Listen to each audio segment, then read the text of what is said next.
నిజానికి కులగణనపై తెలంగాణ ప్రభుత్వం ఓ serious initiation తీసుకున్నది. దాన్ని సాహసోపేతంగా అమలు చేసింది. గ్రామ గ్రామానికి వెళ్ళి 50 రోజుల పాటు సర్వే చేసింది. ఆ డాటా మొత్తాన్ని క్రోడీకరించి అసెంబ్లీ ముందు పెట్టింది. దానిపై చర్చించాల్సిన ప్రతిపక్షాలు, సవరణలు, సలహాలు, సిఫార్సులు చేయాల్సిన పార్టీలు, నేతలు అంతా కలిసి కులగణనపై బురద జల్లడం ఎంతవరకు కరెక్ట్?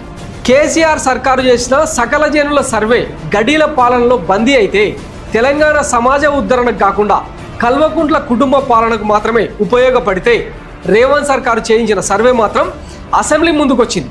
దానిపై సకల జనులు చర్చించుకుంటున్నారు. తమ సందేహాల్ని నివృత్తి చేసుకునే ప్రయత్నం చేస్తున్నారు. ఏం కావాలో డిమాండ్లు చేసి ఈ ప్రభుత్వం ముందు పెడుతున్నారు. దశాబ్దాలుగా ఎస్సీల్లో గూడు కట్టుకున్న అశాంతికి కులగణన రిపోర్టేగా ఓ దారి చూపించింది. దీన్ని స్వాగతించాల్సింది పోయి సోది చెప్తారు ఎందుకు? మందకృష్ణ మాదిగ, విశారదన్ లాంటి వాళ్ళు సైతం ఈ సర్వేను స్వాగతించారు.